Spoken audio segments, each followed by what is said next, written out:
Good morning dear student, welcome to the way of solution number 1 study channel West Bengal. তো আমি তোমাদের Dalton sir. তোমরা এখন পাচ্ছ মিক্সড জিকে প্র্যাকটিস ক্লাস 42। প্রত্যেকে যারা কানেক্ট হয়ে গেছে অলরেডি আমাদের এই সেশন লাইক শেয়ার করে দাও এবং শেষ পর্যন্ত কানেক্ট থাকো। আমাদের ফেব্রুয়ারি মাসের যে ক্লাস রুটিন তোমরা পাবে, এই ক্লাসগুলো কিন্তু করানো হয়। আমার ক্লাস পাচ্ছ সকাল 8:30-তে, সকাল 8:30 থেকে দ্য ওয়ে অফ সলিউশনে।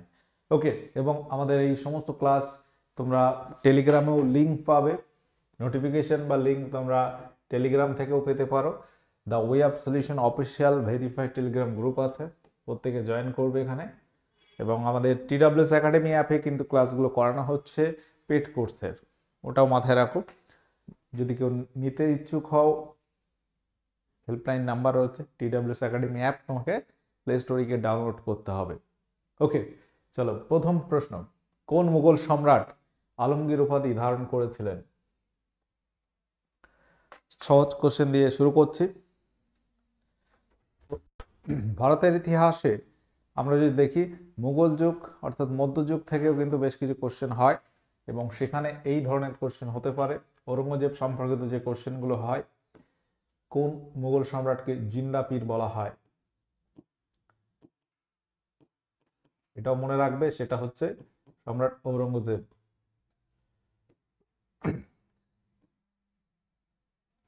ঔরঙ্গজেবের মৃত্যু কত সালে হয়? মৃত্যু সালটা একটু মনে রাখতে হয়, কারণ এখান থেকেই ধরা হয় মুঘল সাম্রাজ্যের পতন, 1707 সালে। পরবর্তী প্রশ্ন বলো, ভারতের সংবিধানের ভাষা সংক্রান্ত বিষয় সেটি কততম তফসিলে আছে? ভাষা। তো ভারতবর্ষের সংবিধানে যদি বলা হয় বর্তমানে কয়টি ভাষা আছে, স্বীকৃত ভাষা আছে 22টি। 22টি ভাষা আছে এবং তফসিল যদি দেখি, অষ্টম তফসিলে এই ভাষা সংক্রান্ত বিষয় বলা হয়েছে। টোটাল তফসিল সংখ্যা মোট কয়টি আছে? তফসিল আছে মোট বর্তমান 12টি। এই 12টি তফসিলের মধ্যে অষ্টম নম্বরে রয়েছে ভাষা সংক্রান্ত বিষয়। এবং আমরা মনে রাখবো যে সংবিধান যখন 1950 সালে কার্যকরী হয় তখন 14টি ভাষা ছিল এবং বর্তমানে সেটা বেড়ে বেড়ে 22টি হয়েছে। এবং কখন কোন সংবিধান সংশোধনীর মাধ্যমে কোন কোন ভাষাগুলো বেড়েছে সেগুলো একটু এক ঝলকে দেখে রাখো। 21তম সংবিধান সংশোধনী, যেটা 1967 সালে, 15তম ভাষা সিন্ধি, এটা যুক্ত হয়েছিল। পরবর্তীতে 71তম সংবিধান সংশোধনী, যেটা হয় 1992 সালে, 3টি ভাষা যুক্ত হয়, মণিপুরি, কোঙ্কণি, নেপালি। 92তম সংবিধান সংশোধনীর মাধ্যমে, মনে রাখতে হবে এটা 2003-এ হয়, সাঁওতালি, মৈথিলি, বুড়ো, ডোগরি, এই ভাষাগুলো যুক্ত হয়। ওকে, তাহলে বর্তমানে ভাষা হচ্ছে আমাদের 22টি স্বীকৃত ভাষা আছে। বলো, ডুরান্ড কাপ 2023 সালে কোন দল জয়লাভ করলো? ডুরান্ড কাপ বলা হয় ভারতের প্রাচীনতম ফুটবল লিগ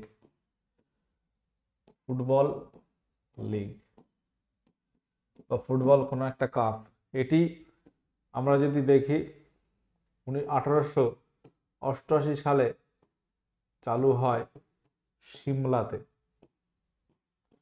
সূচনা হয়েছিল 1888 সালে সিমলাতে।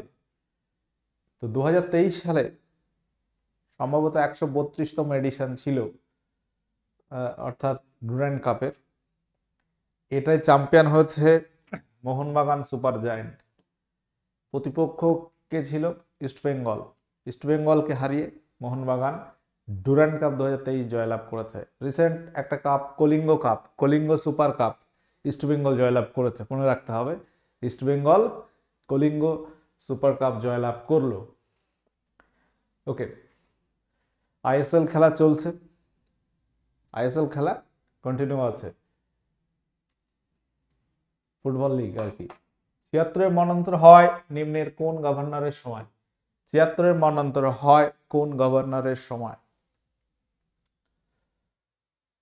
76 এটা হচ্ছে বাংলা সন অনুযায়ী 1176। ঠিক আছে, বাংলা সন, এটা বাংলা যে সন আছে আমাদের সেই অনুযায়ী 1176 সন। এবং আমরা যদি দেখি এই সালটা ইংরাজিতে পড়ছে 1770 সাল। এবং তোমাকে এই সময় কে গভর্নর ছিল সেটাকেই বলতে হবে, মনে রাখবে জন কার্টিয়ার। খুব ইম্পর্টেন্ট কোশ্চেন, এটা আমরা আগেও অনেকবার ক্লাসে করিয়েছি। তোমরা অনেকে নতুন ক্যান্ডিডেট থাকো, যার জন্য আমাদের কিছু কোশ্চেন খুব ইম্পর্টেন্ট গুলো বারবার করাতে হয়। ভারতের সেনাবাহিনীর প্রধান বর্তমানে কে আছেন? এই যে পদগুলো কিন্তু চেঞ্জ হয়, এগুলো আমাদের আপডেটেড থাকতে হবে। সেনাবাহিনীর প্রধান, সেনাবাহিনীর প্রধান রয়েছে জেনারেল মনোজ পান্ডে। যদি তোমাকে বলা হয় বিমান বাহিনী, এয়ারফোর্স, এর প্রধান কে? VR চৌধুরী, বিবেক রাম চৌধুরী। বিমান বাহিনী বা বায়ু,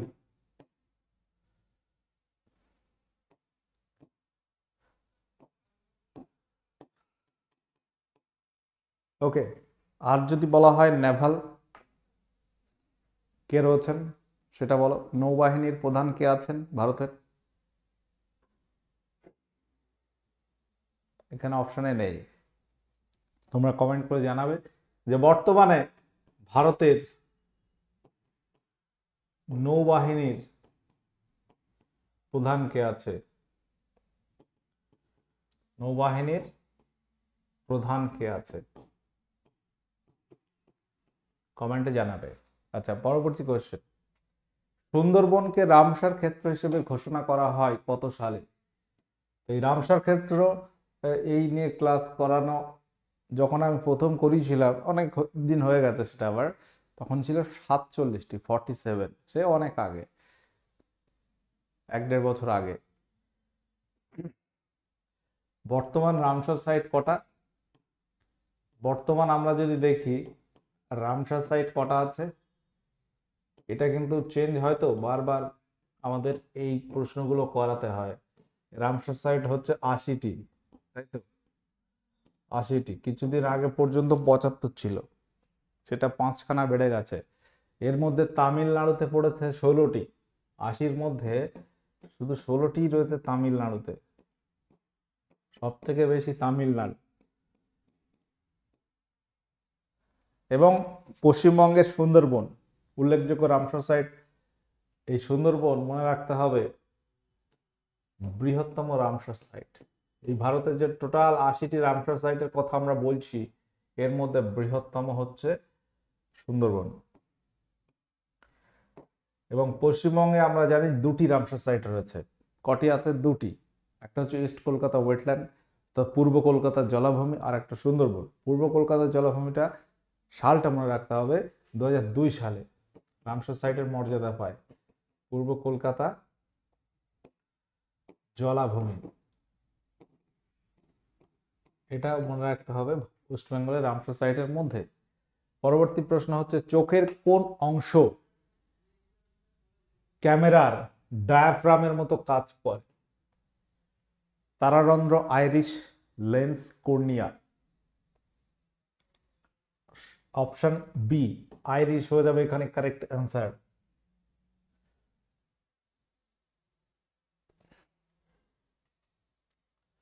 চোখে আলো প্রবেশটা নিয়ন্ত্রণ করছে আইরিশ, মনে রাখবে, যেটাকে বলা হচ্ছে ক্যামেরার ডায়াফ্রামের মতো কাজ করে।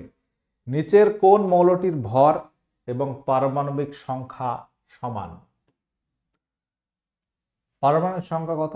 1। কার? হাইড্রোজেনের।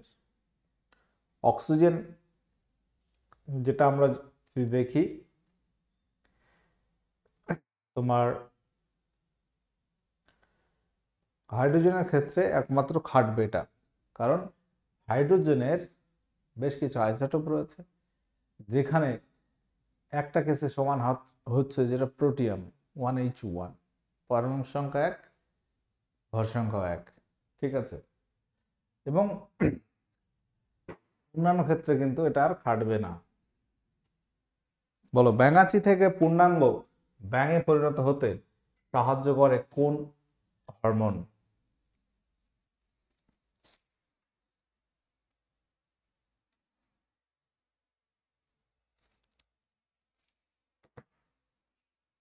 ব্যাঙাচি থেকে পূর্ণাঙ্গ ব্যাঙে পরিণত হতে সাহায্য করে কোন হরমোন? অক্সিটোসিন, অ্যাডিনোসিন, থাইরক্সিন নাকি ACTH, অ্যাডিনোকর্টিকোট্রপিক হরমোন?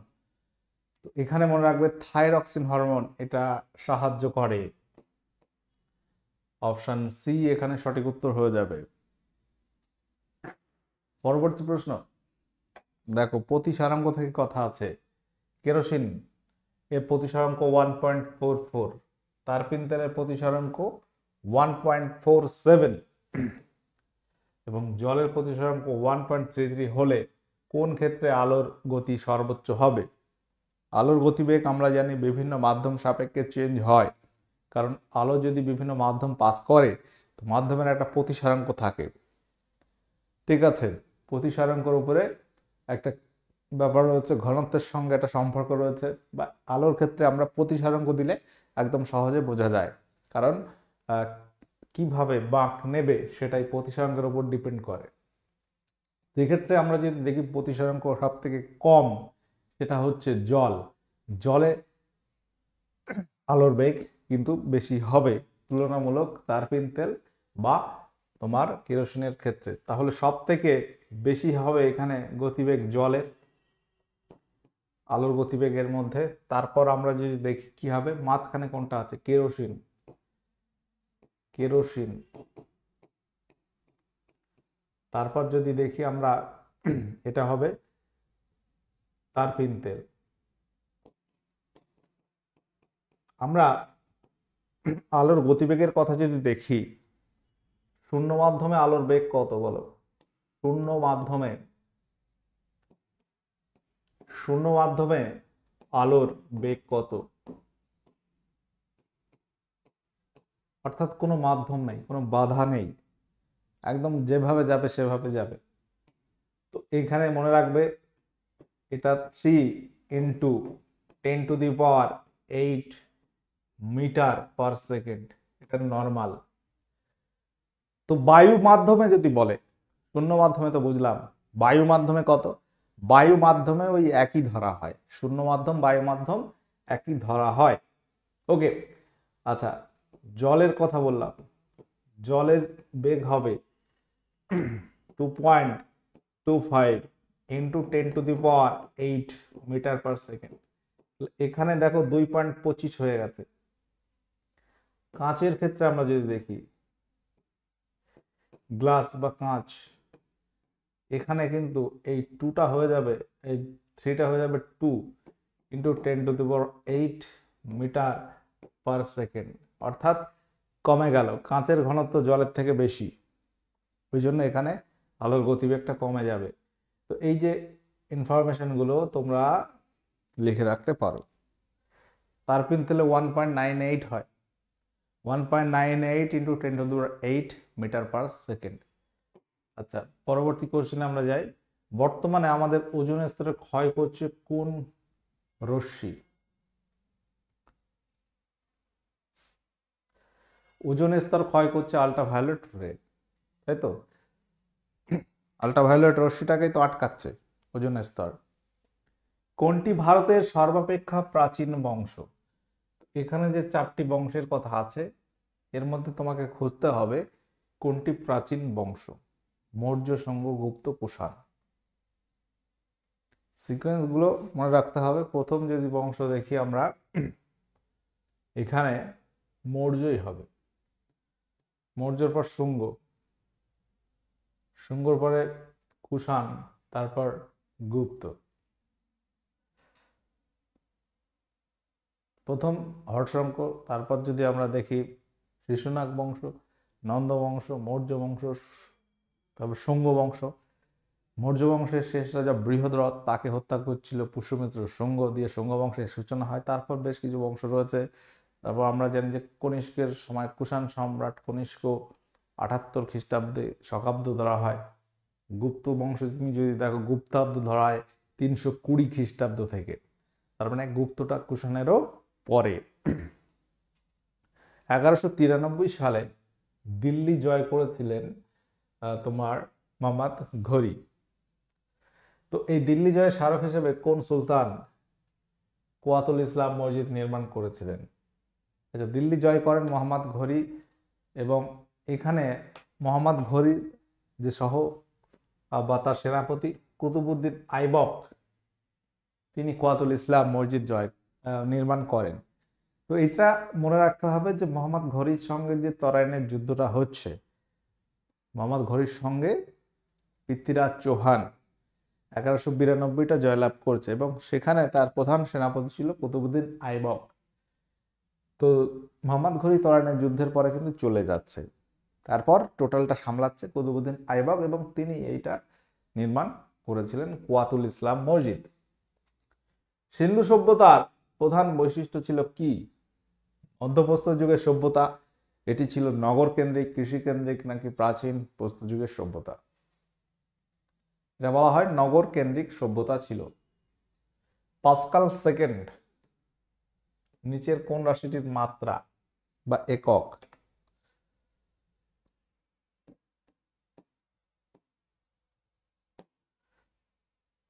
Pascal second. আচ্ছা, আমরা যদি বলি সান্দ্রতা, সান্দ্রতার একক কি? সেটা পাস্কাল সেকেন্ড। আবার বলছি, সান্দ্রতার একক পয়েস।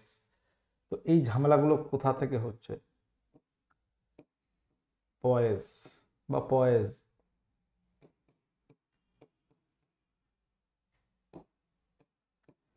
সান্দ্রতার একক পয়েস, পাস্কাল সেকেন্ড কোথা থেকে আসছে একটু জাস্ট তোমাদের ব্যাপারটা বুঝিয়ে দিই।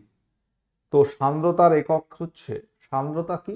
সান্দ্রতা হচ্ছে প্রবাহী চলার পথে যে আন্তঃআণবিক বাধা, অর্থাৎ প্রবাহী বলতে তরল বা গ্যাসের কথা বলা হবে।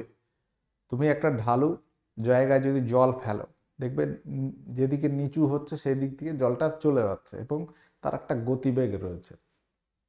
বা সেই ঢালু জায়গায় তুমি যদি একটু এক গ্লাস মধু ফেললে, মধুটা দেখবে খুব ধীরে ধীরে যাচ্ছে, তাহলে ওই যে ভিতরে একটা বাধা বল রয়েছে, সেটাকেই প্রবাহীর বাধা বা সান্দ্রতা বলা হয়। তো এই সান্দ্রতার একক হচ্ছে, আমরা একটু ডিসকাস করি এই জায়গাটা।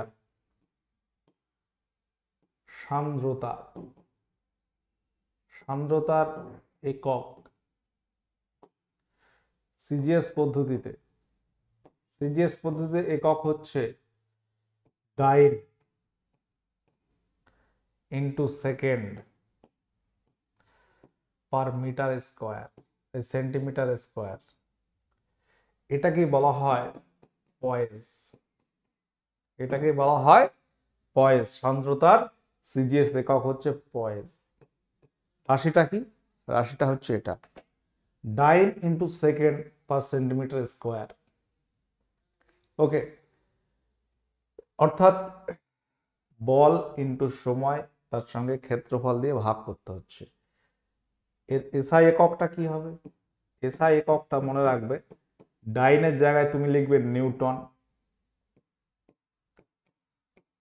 বলের একক, সেন্টিমিটারের জায়গায় মিটার স্কোয়ার লিখবে, আর সময়ের এককটা সেকেন্ড। এই জায়গাটা ভালো করে খেয়াল করো, এই নিউটন পার মিটার স্কোয়ার, এটা কি বোঝানো হয়? আমরা যদি চাপের কথা বলি,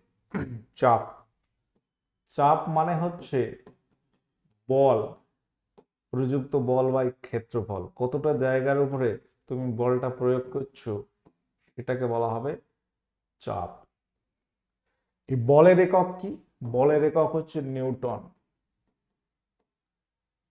আর ক্ষেত্রফলের একক হচ্ছে মিটার স্কোয়ার, এটাকে বলা হয় পাস্কাল।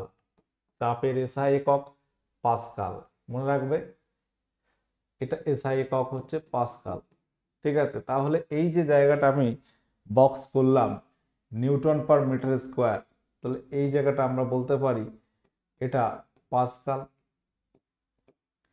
পাস্কাল কিসের একক? চাপের। এসআই পদ্ধতিতে একক পাস্কাল ইন্টু সেকেন্ড, সেকেন্ড পড়ে আছে, তো এই হয়ে গেল তোমার কি? সান্দ্রতার একক। এইভাবে ঘুরিয়ে আছে ব্যাপারটা। তাহলে আগের কোশ্চেন যেটা আমি বলতে চাইছিলাম, পাস্কাল সেকেন্ড কোন রাশিটির একক? সান্দ্রতার একক। সেটা এসআই পদ্ধতিতে, এটা এসআই পদ্ধতিতে। এসআই সিস্টেমে। সিজিএস এ কি হবে? সিজিএস পদ্ধতিতে হবে পয়েজ। ঠিক আছে। এবং আর একটা কথা বলে রাখি, যেটা হচ্ছে তোমার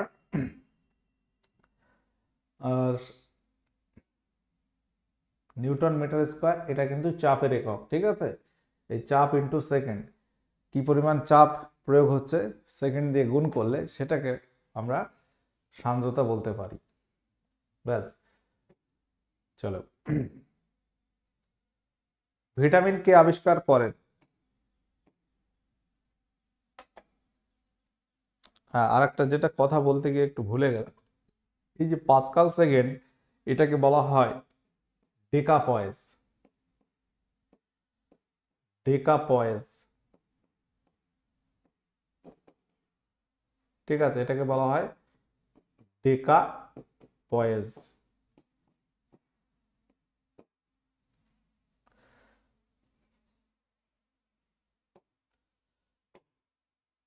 ভিটামিন আবিষ্কার করেছিলেন বিজ্ঞানী ক্যাসিমির ফ্রাঙ্ক 1911 সালে। কিছু কিছু জায়গা দেখো ফিজিক্সের এই যে এককগুলো, আগে রাশিটা তুমি ভালো করে বুঝতে পারলে ওটা স্টেপ বাই স্টেপ একক তৈরি করা যায়, তুমি নিজেই তৈরি করতে পারবে। সব মনে রাখতে হবে তা কিন্তু নয়, এগুলো প্র্যাকটিস করতে করতে কিন্তু তুমি নিজের মতো রাশি তৈরি করতে পারবে।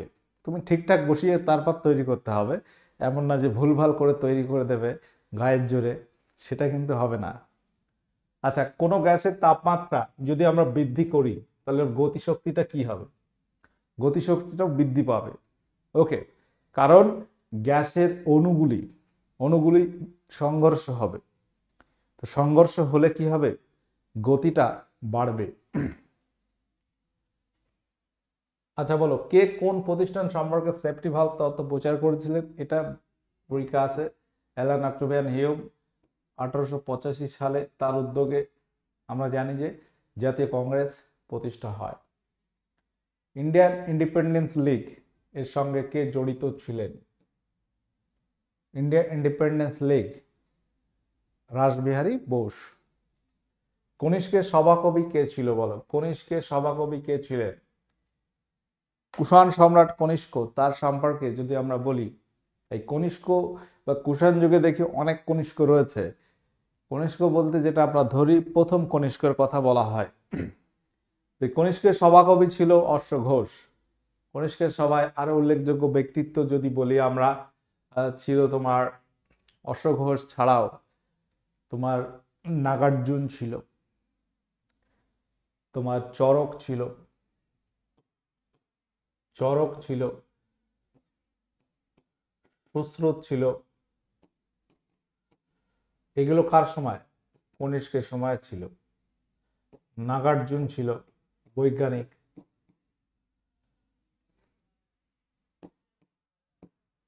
পাশাপাশি আমরা যদি দেখি কনিষ্কের প্রধান পুরোহিত কে ছিল? সংঘরক্ষক।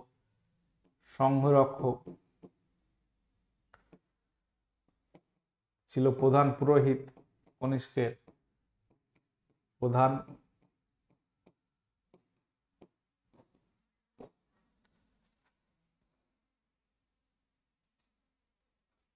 আর্যভট্ট, কালিদাস, এগুলো কিন্তু কনিষ্কের সময় নয়, এগুলো গুপ্ত সাম্রাজ্যের সময় আমরা পাবো। হরিসেন সমুদ্রগুপ্তের সভাকবি ছিল। এগুলো বাদ বাকি গুপ্ত সাম্রাজ্যে পড়ছে, গুপ্ত শাসনকালে পড়ছে। আচ্ছা, প্রত্যেকে যারা কানেক্ট আছো একটু দেখে রাখো, আমাদের নতুন যে WBB ফাউন্ডেশন চালু হয়েছে, 15ই ফেব্রুয়ারি থেকে ব্যাচ শুরু হয়ে গেছে। 15ই ফেব্রুয়ারি থেকে ব্যাচ তোমরা পাচ্ছ। এই ক্লাসে যারা এখনো ভর্তি হতে চাও দ্রুত হয়ে নাও। এটা তোমাদের আপকামিং সমস্ত পরীক্ষা যদি দেখি আমরা, সিলেবাস ভিত্তিক ক্লাস যেহেতু করানো হবে, সব রকম পরীক্ষা কিন্তু কভার হবে। ওকে, মাথায় রাখো, বিষয়ভিত্তিক মক টেস্ট, লাইভ রেকর্ড, সমস্ত রকম ক্লাস ফেসিলিটিস আছে। এবং আমাদের আরও যে ব্যাচগুলো পাচ্ছ, WBB KPSI মেন্সের উপরে ডেসক্রিপটিভ ব্যাচ, যেটা মার্চেই শুরু হচ্ছে, এখানেও সমস্ত বিষয় থেকে যেমন সিলেবাসে আছে সেই অনুযায়ী এটা ডেসক্রিপটিভ ব্যাচ। যারা KPSI দিয়েছো পাস করবে এরকম একটা আশা আছে। মাঠ তো খুব বেশি থাকে না, 800 মিটার, 3 মিনিটে থাকে সম্ভবত। তো এটা একটু প্র্যাকটিস করলে পাস করা যায়। তো ডেসক্রিপটিভ এই যে মেন্স পরীক্ষাটা খুবই ভাইটাল, অবশ্যই ভাইটাল, কারণ এখানে একটু জাস্ট টেকনিক মানে তোমার এমসিকিউ টাইপ থাকছে না, একটু তোমার রিটেন লিখতে হবে, ওয়ান লাইনারই থাকে বেশি। তো সেই জিনিসটা কিন্তু তোমাদের প্রস্তুতিটা নিতে হবে। আচ্ছা, ক্লার্কশিপের একটা ডেসক্রিপটিভ ব্যাচ পাচ্ছ, পার্ট 2 এর ব্যাচ, বাংলা এবং ইংরাজি আছে সেখানে শুধুমাত্র 50-50, 6টা রাইটিং আছে, 1 ঘন্টায় তোমাদের লিখতে হয়।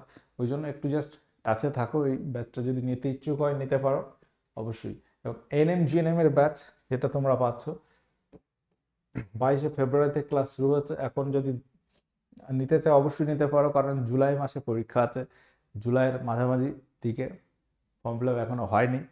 অবশ্যই এখানে তোমরা এই কোর্সটা নিতে পারো। একটু অ্যাডভান্স আমরা শুরু করেছি, কারণ কি, কারণ সিলেবাস তো কম নয়।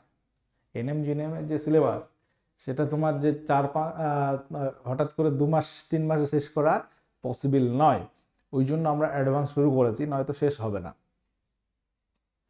আচ্ছা, এবার বলো, যুক্তাক্ষর শব্দের প্রতিধ্বনি শোনার জন্য শ্রোতা এবং প্রতিফলকের ন্যূনতম দূরত্ব কত থাকা উচিত? আমরা জানি যে ন্যূনতম দূরত্ব থাকা উচিত 17 মিটার বা 16.6। যদি আমরা 332 মিটার পার সেকেন্ড ধরি, নর্মালি যুক্তাক্ষর মানে দুটো শব্দ, সেক্ষেত্রে তোমাকে দ্বিগুণ ধরতে হবে, 34 মিটার। ব্যারাকপুরের 34তম দেশীয় বাহিনীর সিপাহী মঙ্গল পাণ্ডে, তিনি বিদ্রোহ করেছিলেন কত তারিখে? তার হাত ধরেই কিন্তু সিপাহী বিদ্রোহের সূচনা হয় পশ্চিমবঙ্গের ব্যারাকপুরে। তিনি 29শে মার্চ 1857 এই সময় বিদ্রোহটা শুরু করেন। তার পরবর্তীতে কিন্তু এটা সারা দেশে ছড়িয়ে পড়ে এবং একটা গণবিদ্রোহের রূপ নেয়, যেটা ওই জন্য পরবর্তীকালে ইতিহাসে এটাকে মহাবিদ্রোহ বলা হয়। বীর সাভারকর তিনিও বলেছিলেন যে এটা ভারতের প্রথম স্বাধীনতা যুদ্ধের মতো বা প্রথম স্বাধীনতা যুদ্ধ।